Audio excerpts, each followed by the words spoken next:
Hello. आज के इस नए एक्सप्लेनर में एक बहुत ही दिलचस्प एवरीडे मिस्ट्री सॉल्व करते हैं जो हम सबकी लाइफ से बहुत डीपली जुड़ी है। एक ऐसी चीज जो हमारे अंदर छुपी है, बिल्कुल एक ब्लूप्रिंट की तरह, जो ये डिसाइड करती है कि हम आखिर कौन हैं और कैसे दिखते हैं। तो चलिए बिल्कुल आराम से इस फैसिनेटिंग सफर की शुरुआत करते हैं।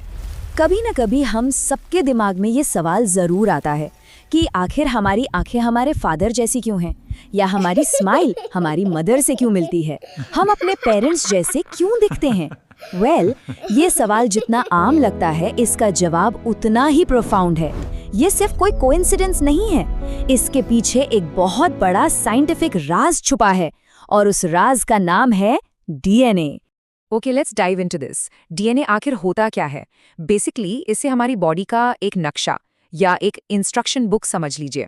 सोचिए जैसे कोई घर बनाने से पहले उसका एक हाउस ब्लूप्रिंट तैयार किया जाता है ना, कि वॉल्स कहाँ होंगी, डोर्स कैसे होंगे। बिल्कुल वैसे ही डीएनए तय करता है कि हाइट कितनी हो सकती है, बाल कर्ली होंगे या स्ट्रेट, और फेशियल स्ट्रक्चर कैसा होगा।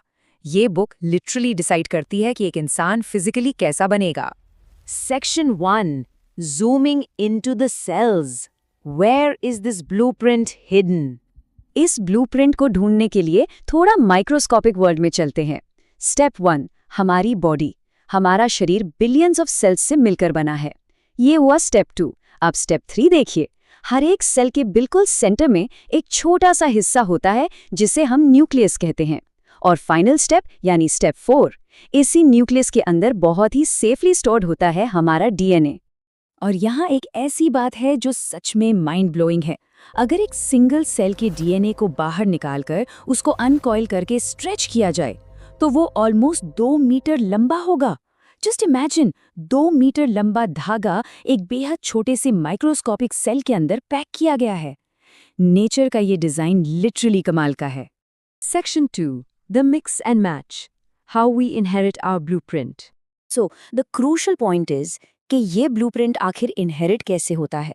एग्जैक्ट नंबर्स में बात करें तो एग्जैक्टली 50% डीएनए मदर से मिलता है और बाकी का 50% फादर से। मतलब हर बच्चा अपने पेरेंट्स का एक परफेक्ट मिक्स होता है, और यही मिक्स होने की वजह से किसी की नाक फादर जैसी होती है तो आंखें मदर जैसी। कभी कभी तो ये मिक्सिंग ऐसी भी होती है कि ग्रैंड पेरेंट्स की कोई खासियत भी साफ झलकने लगती है। अब इस इंस्ट्रक्शन बुक के अंदर ना कुछ छोटे छोटे चैप्टर्स भी होते हैं। डीएनए के इन स्मॉलर स्पेसिफिक सेक्शंस को हम जीन्स कहते हैं। अगर डीएनए एक पूरी बड़ी किताब है तो जीन्स उसके अंदर लिखे गए छोटे और स्पेसिफिक इंस्ट्रक्शंस हैं जो एक खास काम परफॉर्म करते हैं। ये जीन्स ही होते हैं जो उन छोटी छोटी डिटेल्स को डिक्टेट करते हैं जो हम रोज देखते हैं, जैसे कि हेयर कलर क्या होगा, स्किन कलर, आई कलर कैसा होगा, और सिर्फ लुक्स ही नहीं बल्कि कुछ सर्टेन डिजीजेस का रिस्क भी इन्हीं जीन्स के अंदर छुपा होता है। ये effectively day to day physical reality को शेप करते हैं। और क्या हम जानते हैं कि एक इंसान के अंदर ऐसे कितने जीन्स होते हैं? 20,000 से भी ज्यादा, ओवर 20,000। ये बड़ा नंबर क्लियरली दिखाता है कि हमारा ये इंटरनल ब्लूप्रिंट आखिर कितना डिटेल्ड और कॉम्प्लेक्स है। हर एक जीन अपने आप में एक बहुत स्पेसिफिक इंफॉर्मेशन कैरी करता है। Section 3, Why aren't we carbon copies? The mystery of siblings. And this brilliantly illustrates genes shuffle का कॉन्सेप्ट। होता यह है कि हर नए बच्चे के टाइम पर डीएनए एक बिल्कुल नए तरीके से मिक्स होता है। जीन्स कंप्लीटली शफल हो जाते हैं, बिल्कुल कार्ड्स की तरह। इसीलिए सिबलिंग्स एक दूसरे के एग्जैक्ट कार्बन कॉपी नहीं होते। इस जनरल रूल का सिर्फ एक ही एक्सेप्शन है, और वो है आइडेंटिकल ट्विन्स। सिर्फ आइडेंटिकल ट्विन्स का ही डीएनए ऑलमोस्ट एग्जैक्ट सेम होता है, बाकी हर किसी का मिक्स बिल्कुल यूनिक है। Section 4, genes and the environment, the bigger picture. हमेशा याद रखने वाली बात यह है कि सिर्फ जेनेटिक फैक्टर्स सब कुछ तय नहीं करते। डीएनए बस एक पोटेंशियल देता है।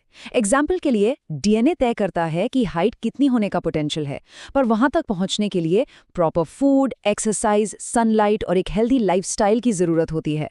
सो environmental factors affect the final outcome. DNA एक नक्शा जरूर देता है, पर एनवायरमेंट उस नक्शे पर हकीकत में घर बनाता है।